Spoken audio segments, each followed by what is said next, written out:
palabra de Dios es presentada bajo 8 nombres diferentes. A veces se le llama los testimonios, la ley, los caminos, los mandamientos, los estatutos, los juicios, los dichos de Dios. Todo esto se refiere a la palabra de Dios. Lo interesante es que de los 176 versículos, solo en 3 de ellos no se menciona a la palabra de Dios. En todos los otros, la palabra de Dios es mencionada bajo uno de los sinónimos presentados. En este salmo, el 119, la palabra de Dios alumbra los pies del cristiano para que no tropiece. También ilumina la mente para tomar decisiones sabias. Alimenta el alma hambrienta y el corazón sediento. Guía al cristiano y también trae reavivamiento. Mira lo que dice, por ejemplo, el versículo 50. Estamos hablando del Salmo 119. Ella es mi consuelo en mi aflicción, porque tu dicho me ha reavivado, me ha vivificado. Tu dicho. Piensa en esta expresión. Tu dicho me ha vivificado, o sea, me ha traído nueva vida, me ha hecho vuelto a vivir. Para David no existe, no puede haber reavivamiento sin la palabra de Dios. Pero ahora viene una pregunta, ¿por qué no hay reavivamiento sin la palabra de Dios? Bueno, por causa del poder creador de la palabra. Esta es la segunda parte de nuestro estudio. En el principio nada existía, solo el caos, la oscuridad, el vacío. Y mira lo que afirma el Salmo 33, versículos 6 y 9. Por la palabra de Jehová fueron hechos los cielos y todo el ejército de ellos por el aliento de su boca. Porque Él dijo y fue hecho, Él mandó y existió. ¿Imaginas la fuerza de esta declaración? ¿Imaginas el poder de la palabra creadora? Pero eso no es todo. Cuando Jesús estuvo en esta tierra, hizo andar paralíticos, abrió los ojos de los ciegos, curó a los leprosos y hasta resucitó muertos solo con el poder de su palabra.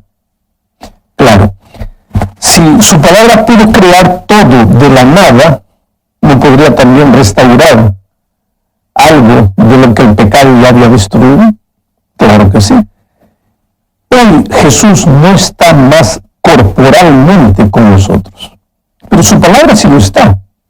Tenemos la Biblia en nuestras manos. Y el autor de la epístola a los Hebreos dice en Hebreos capítulo 4, versículo 12, lo siguiente.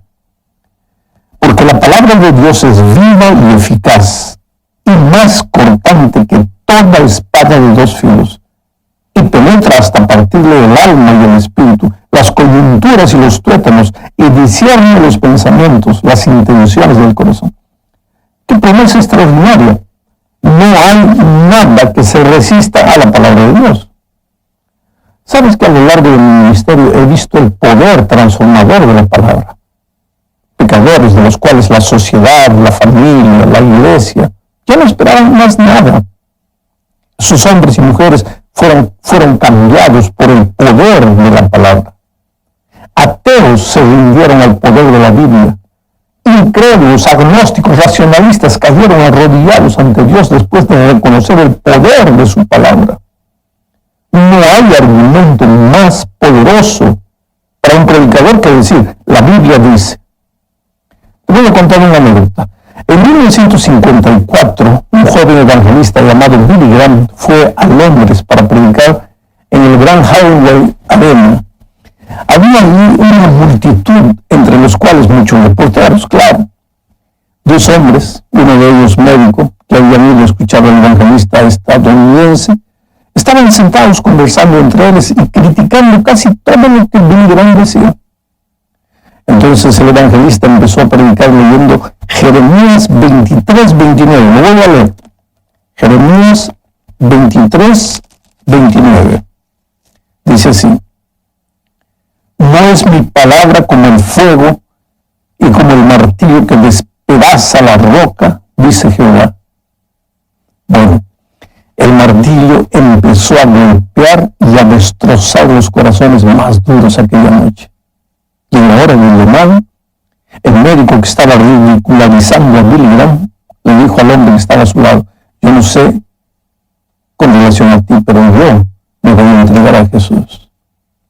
Ahí el otro le dijo, sí, yo también me entregaré, pero antes tengo que devolverte tu cartera, porque yo soy un ladrón y te había robado la cartera. Bueno, ese es el poder transformador de la palabra. Y ahora yo te pregunto, si puede traer vida a donde no hay nada, ¿no podría traer reavivamiento a donde la vida se está extinguiendo?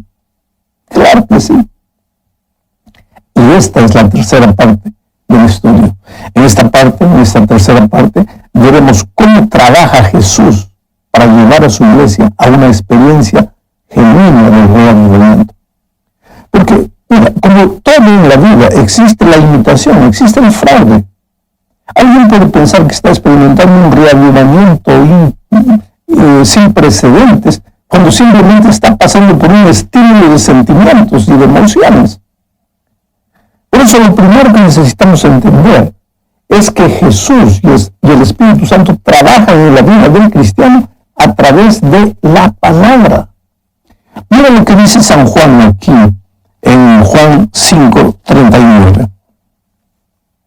Dice así, escudriñad las Escrituras, porque a vosotros os parece que en ellas tenéis la vida eterna, y ellas son las que dan testimonio de mí.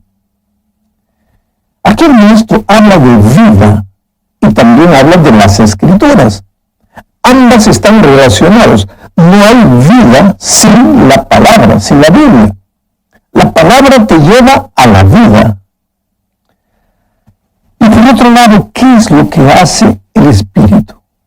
Bueno, Juan 13, o 16:13, responde. Pero cuando venga el Espíritu de verdad, Él os guiará a toda la verdad. Y ahora viene otra pregunta, ¿y qué es la verdad? Pues Jesús responde aquí en San Juan, capítulo 17, versículo 17, lo siguiente: santifícalos en tu verdad, tu palabra es verdad. Por lo tanto, la experiencia del reavivamiento de tanto Jesús cuanto el Espíritu desean que la iglesia viva está fundamentada en la palabra y no en el sentimiento. Los sentimientos son peligrosos, traicioneros. Cuando estás mal te hacen sentir que estás bien, o viceversa. Por eso Jeremías afirma que el corazón humano es engañoso y perverso.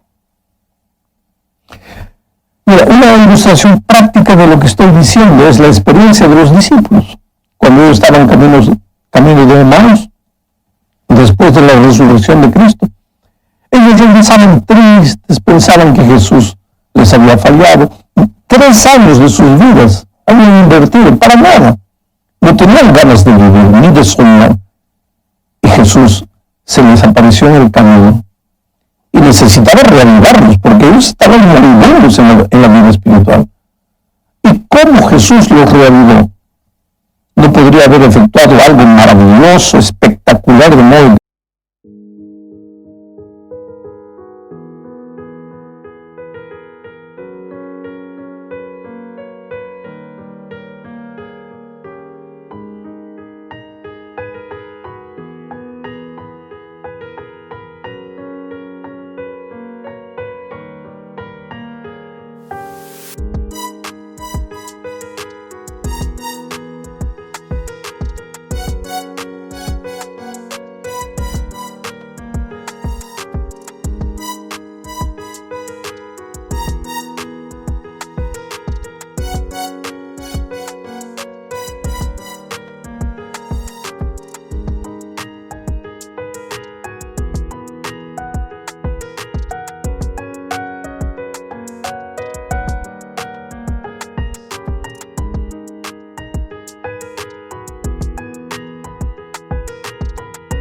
los discípulos, al ver las maravillas del milagro, se reanimasen? Claro que podía, pero no lo hizo. ¿Qué es lo que hizo? Simplemente abrió las Escrituras y les leyó lo que ellos habían olvidado. ¿Y cuál fue el resultado de leerles las Escrituras? Ellos dijeron después lo que está registrado aquí en San Lucas capítulo 24, versículo 32. Y se decían el uno al otro: ¿no ardía nuestro corazón en nosotros mientras nos hablaba en el camino y cuando nos abría las Escrituras? Oh, mi amado, este es el modo, es a través de su palabra, es así que Dios hoy desea llevar su iglesia a la experiencia maravillosa del reavivamiento. En la cuarta parte de este estudio veremos el lugar de la fe en la experiencia del reavivamiento. La fe no es un producto de fabricación humana. No es porque cierras los ojos y te repites una frase positiva muchas veces que tienes fe o que manifiestas fe. Fe es un don de Dios. En realidad, si pudiésemos encontrar un sinónimo perfecto para la fe, esa palabra sería confianza. Tener fe en Dios es confiar en Dios.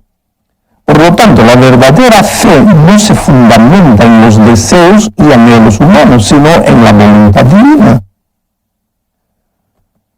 ¿Sabes?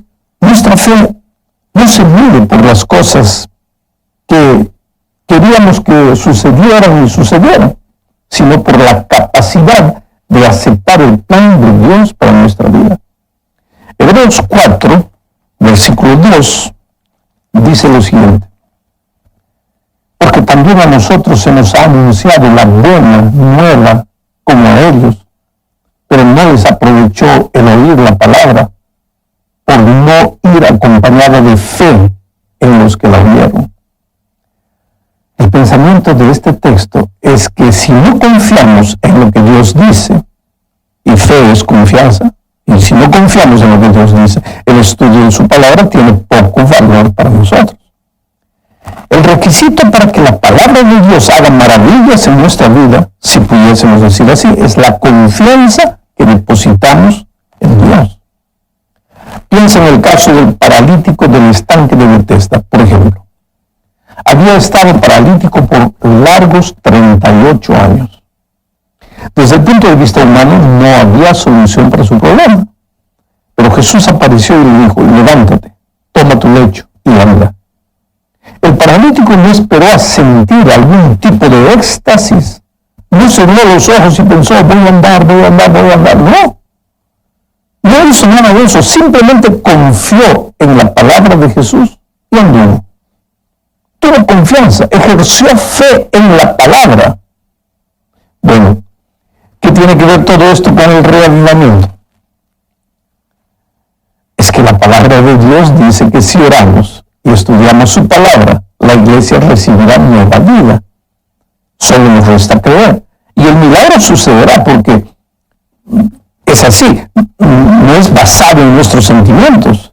Es basado en la confianza que depositamos en esa palabra hablada por Dios. Mi querido, llegamos ahora a la parte final de este estudio y aquí hablaremos de la palabra de Dios como salvaguardia y seguridad de la experiencia auténtica del reavivamiento. Al enemigo no le gusta el punto de equilibrio, le gustan los extremos, mientras Dios es un Dios de equilibrio. Ni 8 ni 88 dicen en Brasil. El mundo acecha constantemente a la iglesia. El liberalismo, el secularismo hacen que la iglesia caiga en el terreno de la apatía espiritual. Pero por otro lado, el fanatismo puede ser la imitación barata del verdadero reavivamiento. ¿Dónde está nuestra seguridad?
mira lo que Pablo le dijo a los hermanos de Efeso antes de despedirse. Está registrado aquí en el libro de Hechos de los Apóstoles, capítulo 20, versículos 29 al 32. Porque yo sé que después de mi partida entrarán en medio de vosotros lobos rapaces, que no perdonarán el rebaño. Y de vosotros mismos se levantarán hombres que hablen cosas perversas para arrastrar tras sí a los discípulos. Por tanto, velad, acordándoos que por 3 años, de noche y de día, no he cesado de amonestar con lágrimas a cada uno. Ahora, hermanos, os encomiendo a Dios y a la palabra de su gracia, que tiene poder para sobreedificaros y daros herencia con todos los santificados. Piensa en lo que Pablo dice: Dios y la palabra de su gracia, Dios y las sagradas escrituras, Dios y la Biblia. Dios cuida y orienta a su pueblo, pero lo hace a través de las escrituras. Por lo tanto, la Biblia tiene un poder defensor de los principios y protector de la iglesia.